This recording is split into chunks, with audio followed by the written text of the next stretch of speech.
Thank you very much sir. धन्यवाद सभापति जी कि आपने मुझे औद्योगिक संबंध संहिता संशोधन विधेयक 2026 पे मेरी बात रखने का मौका दिया। किसी को क्या बताएं कितने मजबूर हैं हम, बस इतना समझ लीजिए मजदूर हैं हम। सभापति जी, मजदूर का पसीना सूखने से पहले उसको उसकी मजदूरी मिल जाए, ये बहुत महत्वपूर्ण है। मैं धन्यवाद दूंगा बाबा साहब अम्बेडकर को कि 15 अगस्त 36 को उन्होंने labour party of Indian labour party बनाई और उस मजदूरों की लड़ाई की शुरुआत की। 1942 में वो जब लेबर मिनिस्टर थे तो 12 घंटे से घटा के 8 घंटे काम किया, महिलाओं के लिए मातृत्व लाभ दिया और लेबर के जो सामाजिक सुरक्षा थी वो दिलाने का काम किया। अब मैं बिल पे आता हूं सभापति जी।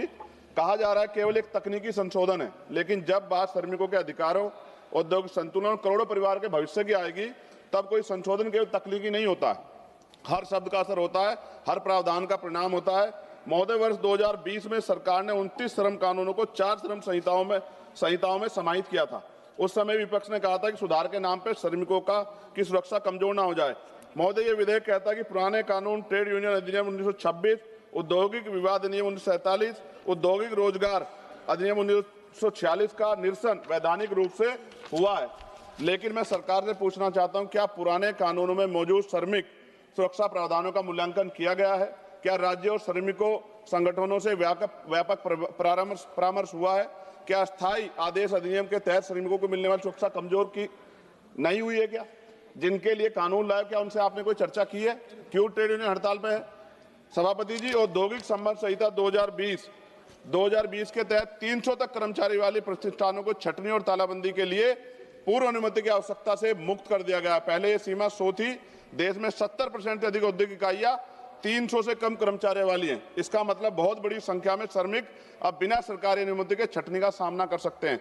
300 कर्मचारियों की सीमा के तहत यदि छटनी आसान होती है तो सबसे पहले असुरक्षित वर्ग प्रभावित होंगे, जिनमें SC, ST, OBC के श्रमिक बड़ी संख्या में। मेरे संसदीय क्षेत्र नगीना में विश्व प्रसिद्ध लकड़ी नक्काशी उद्योग के लिए जाना जाता है। वहां हजारों कारीगर छोटे उद्योगों में काम करते हैं। सभापति जी, श्रमिक व पारंपरिक हुनर से जुड़े इस परिवार इस कानून से प्रभावित होंगे। हमारे क्षेत्र की अधिकांश इकाइयां 50 से 250 इकाइयों कर्मचारियों के बीच हैं। यदि 300 की सीमा के तहत छटनी की अनुमति बिना पूर्व स्वीकृति के दी जाती है तो इन छोटे उद्योगों में कार्यरत श्रमिकों की नौकरी की सुरक्षा पर सीधा असर पड़ेगा। यह कानून उद्योगों को हायर और फायर की छूट देता है। सभापति महोदय, देश के औद्योगिक और असंगठित क्षेत्रों में बड़ी संख्या में SC, ST और OBC के श्रमिक कार्यरत हैं। सरकार ये सुनिश्चित करे कि औद्योगिक विवाद समाधान तंत्र, गिरवांश, रीडर सेल, कमेटी और ट्रेड यूनियन संरचनाओं में इन वर्गों का पर्याप्त प्रतिनिधित्व रहेगा।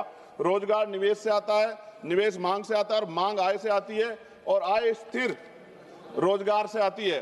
सभापति महोदय, हम सुधारों के विरोधी नहीं हैं, हम अस्पष्टता के विरोधी नहीं है, लेकिन हम ये चाहते हैं कि श्रमिकों के अधिकार सर्वोपरि हो, रोजगार सुरक्षा सुनिश्चित हो, यूनियन की स्वतंत्रता बनी रहे, राज्यों की भूमिका सम्मानित हो। नगीना के कारीगर केवल मजदूर नहीं है, वे हमारी सांस्कृतिक विरासत के संरक्षक हैं। उनके हाथों की कारीगरी भारत की पहचान है।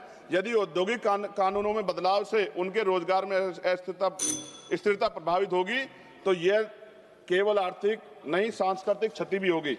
सभापति महोदय, खत्म करते हुए, यदि सरकार वास्तव में श्रम सुधार को समावेशी बनाना चाहती है तो यह सुनिश्चित करना होगा कि SC, ST और OBC श्रमिकों को सामाजिक सुरक्षा, बीमा, पेंशन और न्यूनतम वेतन का पूर्ण संरक्षण मिले। सभापति महोदय, अगर हम उनके साथ होने वाले अन्याय पे लड़ने का अधिकार ही छीन लेंगे तो फिर कैसे वो अपनी बात को कह पाएंगे? हम भी जब यहाँ हमें मौका नहीं मिलता है, कोई बात होती तो हम भी तो विरोध करते हैं ना। आप विरोध का अधिकार छीन के इतना समय लागू कर देंगे तो सर पूंजीपति तो मार देगा ना उनको। क्या सरकार पूंजीपतियों के बारे में सोचेगी या करोड़ों मजदूरों के जिनके कंधों से देश बना है? इसलिए मैं आपसे आग्रह करता हूं, मैं इसको अपोज करने के लिए खड़ा हुआ हूं और मैं आपके माध्यम सरकार से आग्रह करता हूं इसमें उचित संशोधन करे जिससे कि श्रमिकों का नुकसान ना हो, उनके साथ अन्याय ना हो। धन्यवाद। जय भीम, जय भारत। अब्दुल राशिद जी। सर, चेयरमैन साहब आपका